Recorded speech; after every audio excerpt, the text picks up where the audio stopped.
সকলকে আমার আনন্দিত জয়গুরু। আজকে আলোচনা করব আমরা বিভিন্ন কামনা বাসনায় মানত করি। সেই মানতের জন্যই প্রিয় পরম আমাদের কি নির্দেশ দিলেন সেই বিষয়টি আজকে সবার সামনে সুন্দরভাবে আলোচনা করব। একবার এক দাদা তার স্ত্রী ও পুত্রকন্যা সহ আশ্রমে এসে পৌঁছালেন। ওর ছেলের মধ্যে কোনো লীলাময় একটা ব্যাপার মানত ছিল যে এক নির্দিষ্ট বয়সসীমার মধ্যে ছেলের মাথার চুল গঙ্গার জলে দিতে হবে। আগে থেকে সময়ের হিসাব না করার জন্য বয়সসীমা যে পার হয়ে যাচ্ছে সেদিকে কারো খেয়াল ছিল না। হঠাৎ মা বাবা একদিন হিসাব করতে যেয়ে দেখেন ছেলের সেই নির্দিষ্ট বয়সকাল পূর্ণ হতে চলেছে।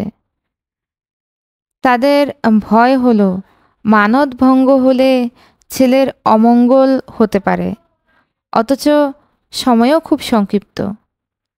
এই অবস্থায় দিশা না পেয়ে ওরা ছেলে নিয়ে ঠাকুর বাড়িতে চলে এসেছেন। উদ্দেশ্য আগে ঠাকুর প্রণাম তো করা যাক, তারপর যা হয় হবে। কিন্তু যানবাহনের বিভ্রাট অতিক্রম করে ওরা যেদিন আশ্রমে এসে পৌঁছালেন ঘটনাক্রমে ওই তারিখটিতেই ছেলের বয়সসীমা পূর্ণ হয়ে যাচ্ছে। ওরা বিকালে এসে পৌঁছালেন। শ্রী ঠাকুরের কাছে সব ঘটনা নিবেদন করলেন। শুনেই প্রভু বেশ উদ্বিগ্ন হয়ে পড়লেন, কারণ আর ঘণ্টা দুয়েকের মধ্যেই সূর্যাস্ত হয়ে যাবে। আবার দেওঘর থেকে ভাগলপুর বা মুঙ্গের পর্যন্ত না গেলে গঙ্গা তো পাওয়া যাবে না। ব্যস্ত হয়ে শ্রী ঠাকুর বললেন ভূপেশকে, তাহলে বলতে হয় একটা গাড়ি করে ওদের ভাগলপুর নিয়ে যাওয়া যাক।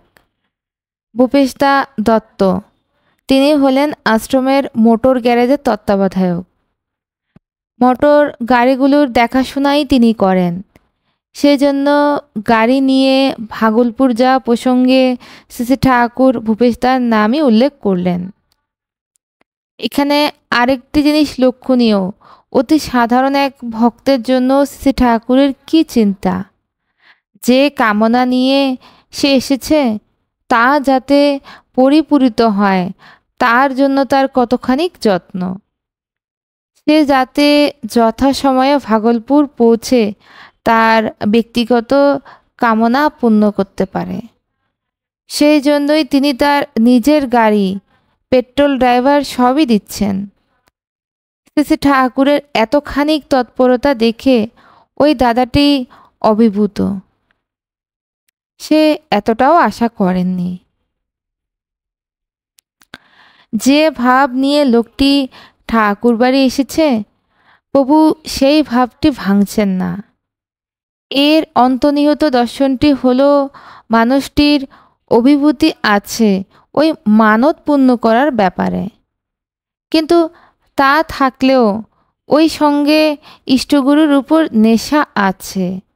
তা যেমনই হোক, তাই সে মানত দেবার আগে ঠাকুর বাড়ি এসেছে।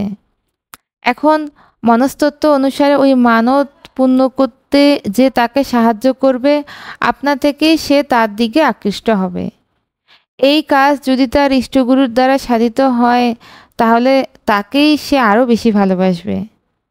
ঈশ্বরের জীবন্ত বেদী গুরু পুরুষোত্তমের বৈশিষ্ট্য এই যে তার প্রীতির ক্ষীণ সূত্র যদি তিনি কোথাও দেখেন তা যাতে সংব্যাপ্ত ও সংবর্ধিত হয় তাই তিনি করে থাকেন। কারণ পুরুষোত্তমে অস্খলিত সক্রিয় অনুরাগী প্রবৃত্তি মূঢ়তা থেকে রক্ষা পাওয়ার একমাত্র পথ। যা হোক, ইতিমধ্যে একজন ঘড়ি দেখে পথের দূরত্বের হিসাব করে বললেন, এখনই রওনা হলেও সূর্যাস্তের আগে ভাগলপুর পৌঁছানো যাবে না। শুনেই শ্রী ঠাকুর বেশ অস্থির হয়ে পড়লেন। বারবার বলছেন। তাহলে কি করা যায়?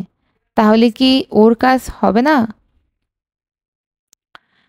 শ্রী ঠাকুরের কাছে ধীরে ধীরে বেশ ভিড় জমে উঠেছে।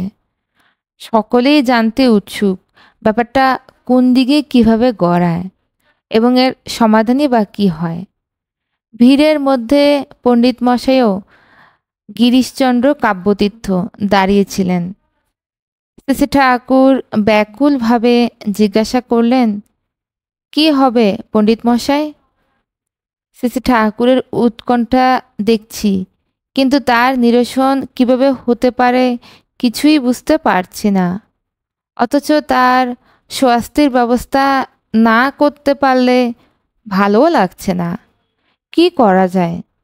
হঠাৎ তিনি মাথায় বুদ্ধি দিলেন। মৃদু স্বরে বললেন, পুরুষোত্তম যেখানে অবস্থান করেন সেখানকার সব ধূলি বৃন্দাবনের ধূলি এবং সব জলই গঙ্গাজল। মৃদু স্বরে বললেও সে কথা শ্রী ঠাকুরের কানে গেছে।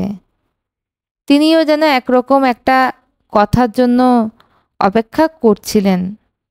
পণ্ডিত মশাইয়ের দিকে তাকিয়ে বললেন, ও পণ্ডিত মশাই, ও কয় কি?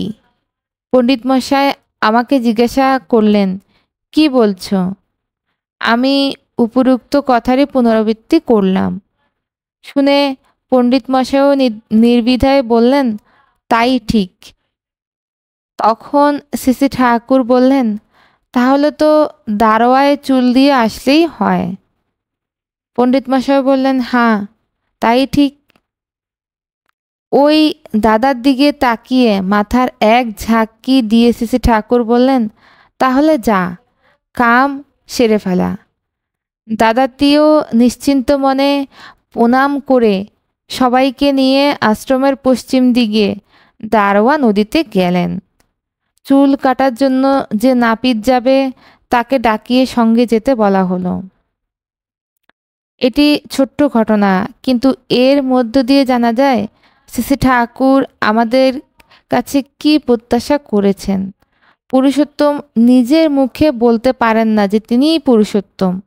অবতার নাহি কহে আমি অবতার, কিন্তু মানুষকে এই বিষয়ে দৃঢ়প্রত্যয়ী দেখলে তিনি খুশি হন।